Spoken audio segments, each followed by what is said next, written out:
Hello বন্ধুরা, good morning, welcome back to my channel ডুবা রকমের। হুগলি জেলার এই ছোট্ট গ্রামটা থেকে তোমাদের সকলকে অনেক ভালোবাসা জানিয়ে আজকের ব্লগটা স্টার্ট করলাম।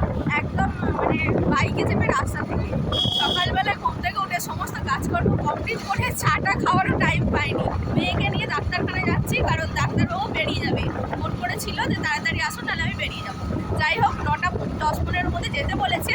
টাইমটা অলরেডি হয়েই এসেছে আর কি, 9:10 মতো বাজার 5 মিনিট। আর বেশি দূর নয়, আমাদের কাছেই চৌতারাতে বসে।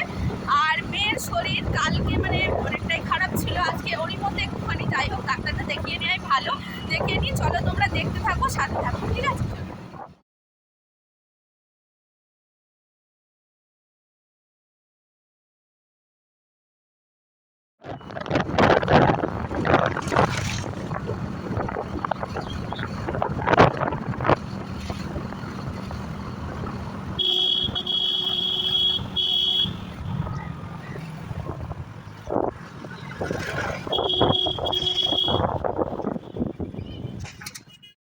চলে এলাম ডক্টর দেখাতে।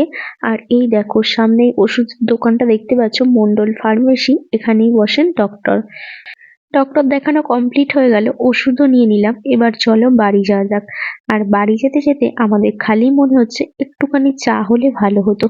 তো অবশেষে একটা চায়ের দোকান থেকে সুদীপ্ত দাঁড়িয়ে পড়লো। তো চলো এখান থেকে 2 কাপ চা আর 2টো লম্বু নিয়ে নিলাম। নামেই লম্বু, দেখতে কিন্তু গোল। এটা নিয়ে আমরা এখন হাসাহাসি করছি। যাই হোক, এখানে বসে বসে একটুখানি চা আর লম্বু খেয়ে নিলাম। আর চাটা কিন্তু অসাধারণ করেছিল, জানো তো। আর এই চাটা খাচ্ছি আর তোমাদের সাথে শেয়ার করছি যে দারুণ লাগছে, দারুণ লাগছে। বাট ভয়েসটা দিতে পারছি না, কারণ এখানে প্রচন্ড গাড়ির শব্দ হচ্ছিল। সকালবেলা তাড়াহুড়ো করে মামামকে নিয়ে ডক্টর দেখাতে বেরিয়ে পড়েছিলাম। চা খাওয়া হয়নি, তাই চাটা খেয়ে নিলাম। তো দেখো বন্ধুরা, ডাক্তার দেখিয়ে একদম চায়ের দোকানে দাঁড়িয়ে গরম গরম চা খেয়ে লোক দিয়ে এখন বাড়ি যাচ্ছি। সত্যি দারুণ লাগলো। এতক্ষণে আমার কাছে একটা ব্যাপার ক্লিয়ার হলো যে চায়ের দোকানে এত কেন ভিড় হয়। বাড়ির কাছাকাছি বাড়ি হওয়া সত্ত্বেও চায়ের দোকানে কেন ভিড় হয়, তো বুঝতেই পারলাম। সত্যি বাড়িতে একঘেয়েমি চা খাওয়ার থেকে মাঝে মাঝে বাইরে এসে চা খাওয়া সত্যিই ভালো। দারুণ লাগলো, চাটা দারুণ করেছিল। চলো বন্ধুরা, এখন বাড়ি যাওয়া যাক, তারপর আমাদের সোজা বাড়ি চলে এলাম। বাড়িতে আসার পরেই শুরু হয়ে গেল রান্নাঘরের যুদ্ধটা। একদিকে বসিয়ে দিলাম ভাত, আর একদিকে আগেই ছটাছট করে আলু কেটে কয়েকটা বসিয়ে দিলাম প্রেসার কুকারের সিটি। কারণ এই আলুটার সিটি দেওয়ার পরে কিছুটা আলু মামামকে মুড়ি খাওয়াবো, আর কিছুটা করব পোস্ত। অলরেডি আলুটা আমার সিটি দেওয়া হয়ে গেল। দেখো, প্রেসার কুকারটা এখন নামিয়ে রাখছি একটা বাটির ওপরে। এবার একটা কড়াই বসিয়ে দিলাম, তার মধ্যে আমি দিয়ে দেবো কয়েকটা ফুলকপি কেটে রেখেছি। সেই ফুলকপি, একটুখানি নুন, হলুদ আর জল দিয়ে এটাকে একটুখানি হালকা করে ভাপিয়ে নেব। রোজকার মতন আজকেও ভাবছি কি রান্না করব। সেই ভেবে ভেবেই প্রথমেই আলু সেদ্ধ বসিয়ে দিয়েছিলাম। যাই হোক, আলু সেদ্ধটা দিয়ে ফুলকপি নিয়েছিলাম একটা আনাজোলার কাছ থেকে। তো ফুলকপিটা দিয়ে আলু দিয়ে পোস্ত বানাবো। আর তার সাথে একটুখানি মামার জন্য পাতলা করে ঝোল করব। তার জন্য কিছু সবজি কেটে নিই, চলো।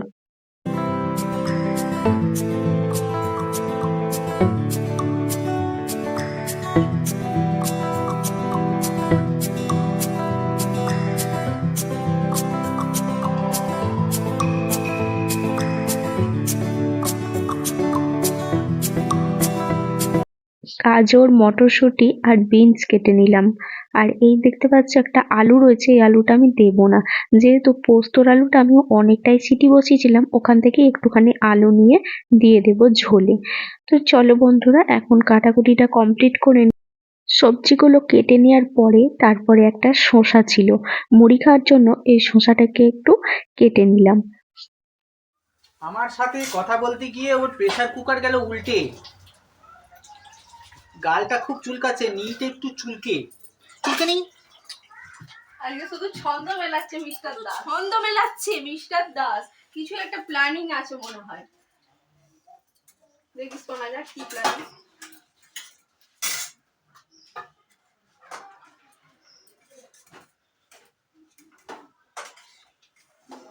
তেলটা ঢেলে দিলে? Thank you. হ্যালো বন্ধুরা, good morning, welcome back to my channel. তোমাদেরকে আমি অলরেডি বলেছি, অলরেডি ব্লগ আমার চলছে। সেই পিচ রাস্তা থেকে আরম্ভ করেছি, ঠিক আছে? এই দেখো বাড়ি চলে এসেছি, আসার পর থেকে শুরু হয়ে গেছে রান্নাঘরের যুদ্ধটা।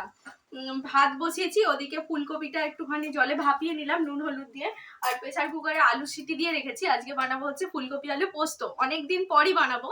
তো অনেকদিন ধরে পোস্ত টোস্ত মামামের জন্য ঝোল করবো। দেখো গাজর মটরশুঁটি বিনস কেটে নিয়েছি, আর একটুখানি পোস্ত আলু সেদ্ধ হচ্ছে, ওখান থেকে দুটো আলু দিয়ে দেবো, কয়েকটা সয়াবিন ফেলে দেবো, দিয়ে ওর জন্য একটু পাতলা ঝোল করবো।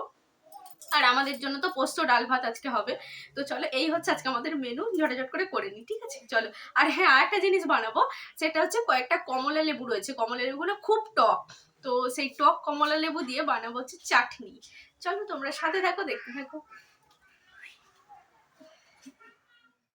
কি বন্ধুরা, তোমরা একটুখানি অবাক হয়ে গেলে তাই না কমলা লেবুর চাটনি শুনে? তো আমি যখন ফার্স্ট শুনলাম কমলা লেবুর চাটনি, তখন আমিও একটুখানি অবাক হয়েছিলাম যে কমলা লেবু দিয়ে আবার চাটনি হয় নাকি। ফুলকপিটা একটু ভেজে নেব, ভেজে নিয়ে মামামকে মুড়ি খাওয়াবো। আর এই দেখো মিস্টার দাস বার করে দিয়েছি আলু চাটনি, এটা আমাদের ছিল জানো তো আগের, কোথায় একটা তোলা ছিল আর কি, ও জানতো জায়গাটা, সেখান থেকে বার করে দিল। চলো রেখে দিয়া, কোনটা কাজে লাগবে। এখন মোটামুটি শিখে গেছি ছুরিতে কাটাকুটি করতে, আলুগুলাতে কেটেছি দেখে মনেই হবে না যে ছুরিতে কেটেছি। শিখতে হবে, সবকিছু শিখতে হবে, তাই না? কিছুদিন আগে আর কিছুদিন পরে। হ্যাঁ, পোস্ত বানাবো বলে আলুটা তো সিটি দিয়েই রেখেছি, ফুলকপিগুলো এখন ভাপিয়ে রেখেছিলাম, সেগুলোকে আমি তেল দিয়ে একটুখানি ভেজে নিচ্ছি। তো এটাকে ভেজে না নিলে আবার খেতে ভালো লাগবে না। ফুলকপিটা ভাজতে ভাজতে এদিকে মামামের মুড়িটাও রেডি করে ফেলেছি, আলু সেদ্ধ দিয়েছি আর একটুখানি নুন দিয়ে দিলাম। এবার এটাকে মেখে আর ওকে খাইয়ে দেবো। তো দেখো মুড়ি মেখে নিয়ে অলরেডি মামামের কাছে নিয়ে গেলাম। ও আজকে রোদে বসে রয়েছে, খেলতে চাইছে না, শরীরটা আজকেও ভালো লাগছে না ওর বেশ। আমি তো মুড়িটা খাওয়াতে গেলাম, বাট ও দু খাবল মুড়ি খাওয়ার পরে আর কিছুতেই খেতে চাইলো না, মানে মুখে কিছুই ওর খেতে ভালো লাগছে না আর কি। আর সুদীপ তো এদিকে বসেছে গাড়িগুলো পেটি করতে, যাই হোক ও পেটি করছে, আর ওর সাথে গল্প করতে করতেই মামাকে আমি খাইয়ে দিচ্ছি এক খাবল করে, যাই যা খেলো আর কি। আর যে জামা কাপড়গুলো দেখলে রোদে চালানো রয়েছে, ওগুলো হচ্ছে আগের দিন আমি কেচে দিয়েছিলাম, সেগুলি আজকে রোদে চালিয়ে দিচ্ছি। আর এই দেখো কিট্টু সোনাকেও ছেড়ে দেওয়া হচ্ছে, আর ও বাইরে ওর মতন খেলা করছে।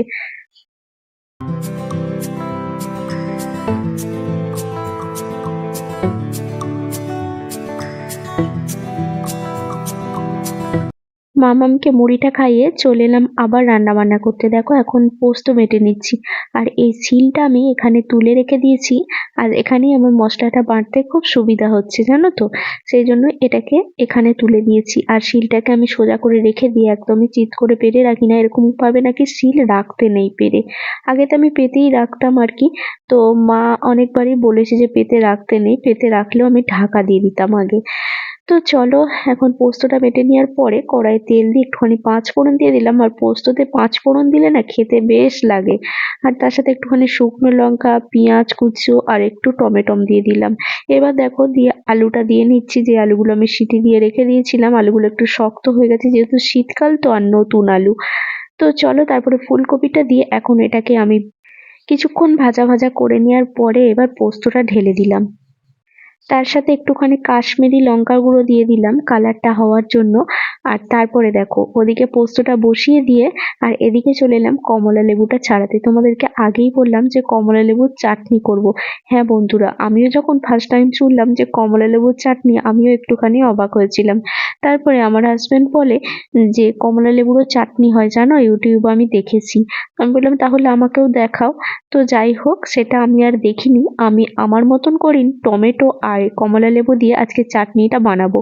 তো দেখো কমলা লেবুগুলোকে এক এক করে ছাড়িয়ে নিচ্ছি। খোলাটা ছাড়ানোর পরে কমলা লেবুর গায়ে যে সাদা অংশটা লেগে থাকে সেটাকেও ভালো করে ছাড়িয়ে নিতে হবে, না হলে কিন্তু তিতো হয়ে যাবে। আর তার সাথে বীজগুলোকেও বার করে নিতে হবে। তো আমি বীজগুলো বার করে নিয়েছি, এবার খোলাগুলোকে একটা প্যাকেটের মধ্যে করে পাশে রেখে দিলাম। আর আমি না এখন একটা অভ্যাস করে নিচ্ছি, যেখানটা যা কাটবো আগে মুছে নেব। তো যাই হোক এখন কড়াই বসিয়ে দিয়ে দিলাম টমেটোটা, আর তার সাথে এবার দিয়ে দেবো কমলা লেবু আর দুটো কাঁচা লঙ্কা। এবার এটাকে একটুখানি নুন দিয়ে, কোনো জল এতে দিলে হবে না, এটাকে একদম এদের যে জলটা বেরোবে এটা জলেতেই এরা সিদ্ধ হয়ে যাবে। তো এটা ভালো করে একটু সিদ্ধ করে নেওয়ার পরে এগুলো গলে গেলে তারপরে দেবো গুড়, একটুখানি গুড় দেওয়ার পরে তারপরে দিয়ে দেবো একটুখানি চিনি, তারপরে বেশ খানিকক্ষণ ধরে জলটাকে মেরে নামিয়ে নেব, চাটনি রেডি। হ্যালো বন্ধুরা, গুড ইভিনিং সবাইকে। অনেকক্ষণ পর এলাম, তোমাদেরকে এটাও দেখানো হয়নি কি রান্না বান্না করেছিলাম। রান্না বান্না করছি সেটুকুই দেখানো হয়েছে। এই দেখো মামামকে এখন টাস্ক দিয়ে দিচ্ছি, ও এখন করছে। দেখো ক খ গ ঘ দিয়ে দিয়েছি। তো চলো এখন আমি বাইরে যাব রান্না করতে। আর ওই যে মিস্টার দাস আজকে ডিউটি নেই, এই দেখো শুয়ে আছে। এখন এই তো বাজে হচ্ছে, এখন বাজে 7টা 22 মতন। তো প্রায় 8:30 পৌনে 9টা বাজুক, তারপরে ভাতটা বসাবো। একদম গরম গরম খাবো। চলো দেখতে থাকো। এখন মাম্মামকে একটুখানি চিনি মুড়ি দিয়ে দিয়েছি, আর ও বাবা খাইয়ে দিচ্ছে। আর ও এখানে এই যে ওকে টাস্ক দিয়েছি, ও করছে। ক খ গ ঘ দিয়েছি, করছে। তো চলো দেখতে থাকো। আর আমি দেখো ব্ল্যাঙ্কেট মুড়ি দিয়ে এখন একটুখানি বসলাম। এবার বসে বসে তোমাদের ভিডিওগুলো একটুখানি দেখবো। চলো। আমারই জীবনে ও গো মোর বন্ধু, আছে শুধু তোমারই দান। হয়তো কোনো দিন না পাওয়ার বেদনায় হয়েছিল কিছু অভিমান। সুর ছিল প্রাণে, দিয়েছিলে তুমি প্রাণেরই ভাষা। আজকে সুদীপ্তর ডিউটি নেই, ও বাড়িতেই রয়েছে। আর এই দেখো সন্ধ্যাবেলা শুয়েছে, দুজনে একটুখানি পাগলামি করছি, গান করছি দুজনে একসাথে। আর মাঝে মাঝে এরকম করে টাইম কাটাতে না বেশ ভালো লাগে দেখবে। তো আর ও আমার সাথে সাথে তালে তাল মেলাচ্ছে। তো চলো বন্ধুরা, এখন তোমরা আমাদের একটুখানি পাগলামি দেখে নাও। ও তোমারই চলার পথে দিয়ে যেতে চাই আমি একটু আমার ভালোবাসা, তাই দিয়ে তুমি আমায় করো ঋণী এটুকু আশা। অনেকক্ষণ পাগলামি করার পর চলে এলাম রান্না করতে। দেখো প্রেসার কুকারে করে গরম গরম ফেনা ভাত আর আলু সেদ্ধ বসিয়ে দিয়েছি। এই দেখো সিটিও পড়ে গেল, আর কয়েকটা সিটি পড়লেই নামিয়ে নেব। আর এদিকে দেখো পেঁয়াজ, টমেটো, ধনেপাতা, কাঁচা লঙ্কা সমস্তটা কেটে নিয়েছি, এটাকে আমি ভাজা করব। আর এই দেখো বন্ধুরা, আজকের ওয়েদারটা এতই স্যাঁতস্যাঁতে, এখানটা আমি অনেকক্ষণ আগে মুছেছি বাট এখনো শোকায়নি। এদিকে টমেটো, পেঁয়াজ, ধনেপাতা, কাঁচা লঙ্কা ভাজতে বসিয়ে দিলাম সর্ষের তেল দিয়ে। তো এটাকে ভাজা হলে এইটা দিয়ে আলু ভাতেটা মাখবো। দেখো আমার ভাত একদম রেডি। তো চলো ভাতটাকে এখন ঘরের মধ্যে নিয়ে চলে যাই। আর এটা এখন খুলবো না, জানো তো, এটা কিছুক্ষণ বসলে তারপরে খুলবো। আর এদিকে ভাজাটা অলরেডি আমি বসিয়ে দিয়ে এসেছি, যাই হোক ভাজাটা করেও একেবারে রেখে দেবো, তাহলে খাওয়ার সময়ও খুব সুবিধা হয় আর এটাকে ভাজাভাজি করতে হয় না। তো বন্ধুরা, কারা কারা এরকম ভাবে আলু ভাতে মাখা খেতে পছন্দ করো আমাকে একটু কমেন্টের মাধ্যমে জানিও। তো দেখো বন্ধুরা, এখন বাজে হচ্ছে 11টা 27। আমাদের খাওয়া হয়ে গেছে অনেকক্ষণ আগে। কারেন্ট চলে গিয়েছিল বলে আর ব্লগটাকে এন্ড করা হয়নি। তো এতক্ষণ আমি বসে বসে একটুখানি এডিটিংটা এগিয়ে রাখলাম যাতে কালকে সুবিধা হয়। তো চলো বন্ধুরা, দেখো শুয়ে পড়েছি। আজকের মতো ব্লগটা এখানেই শেষ করে দিচ্ছি। আবার তোমাদের সাথে দেখা হচ্ছে নেক্সট একটা সুন্দর ব্লগের সাথে। তো চলো সবাইকে টাটা, গুড নাইট।